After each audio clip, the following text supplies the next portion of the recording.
안녕하십니까, 김혜석입니다. 스포츠에서 경기에 룰이 없다면 어떻게 될까요? 볼만할 겁니다. 학교에서 대학생들과 있다 보면은 요즘 애들 참 심각합니다. 몇 년만 있으면 쟤들도 조직 생활을 할 텐데 생각하면 좀 걱정됩니다. 오늘은 직장에서 지켜야 될 기본적인 에티켓에 대해서 얘기해 볼까 합니다. 의외로 조직 생활에서 에티켓이나 이미지 관리에 무관심한 사람들이 참 많습니다. 학교 다닐 때는 토플 점수나 학점 관리는 그렇게도 잘하면서 그 중요한 에티켓을 무시하면서까지 리더가 된 사람은 없을 겁니다. 주변 사람들과의 관계를 좋은 이미지로 만드는 것을 신경 써야 됩니다. 직장 생활에서는 한 번 찍히면 그 이미지를 바꾸기가 무척 어렵기 때문에 첫 이미지가 정말 중요합니다. 조직 생활에서는 눈에 띄는 이미지는 뭘까요? 첫 번째, 지각입니다. 뭐니 해도 지각을 하지 말아야 되는데요. 첫인상을 결정하는 요인 중에서 빼놓을 수 없는 게 바로 출퇴근 시간입니다.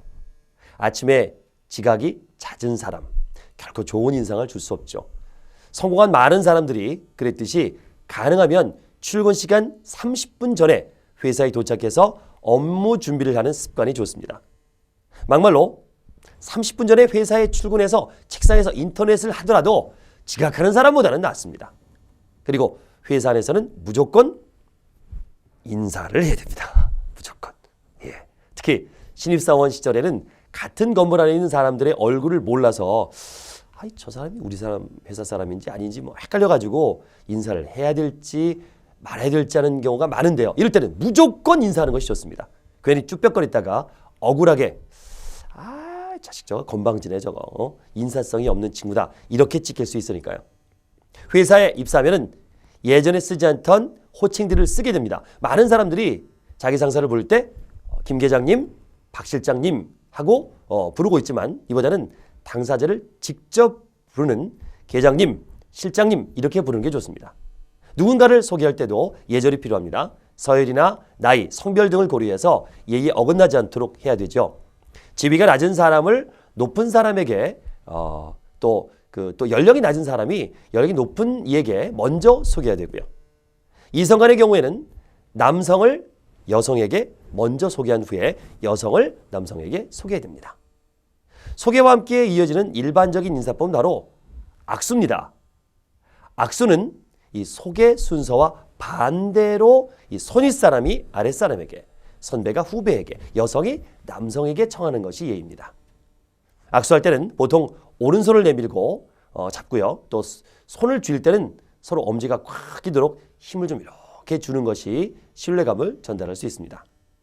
여러분, 조직생활 1, 2년 차는 그야말로 시작에 불과합니다. 습관이 중요합니다. 성격은 습관에서 자란다고 했습니다. 습관이 자라서 성격이 된다고 하지요. 내가 속한 직장에서 내 업의 길을 찾는다는 것, 그러니까 내 직업 속에서 내 업의 길을 찾는 것이 중요합니다. 평생의 업을 직장에서 찾는다. 내 일 속에서 찾는다. 그게 일의 웰빙 아닐까요? 사람이 사람답게 사는 것, 그것을 위해서는 일은 필수거든요. 그렇기 때문에 일을 즐겨야 됩니다. 여러분, 세계 역사상 최대 업적들 중에 65% 정도가 60대 이상의 인물들에 의해서 성취됐다고 합니다. 정말 놀라운 사실 아닙니까? 이 일을 즐기다 보면 자연스럽게 성장은 이루어지고 완숙미에 이르렀을 때 나만의 업적이 생기는 게 아닐까 생각합니다. 시간이 조금 걸리더라도 힘이 조금 들더라도 내 업의 길을 찾으시기 바랍니다. 자신의 길, 평생 소명이 담길 길, 여러분이 하신 일 속에 있으시기를 기원합니다. 고맙습니다.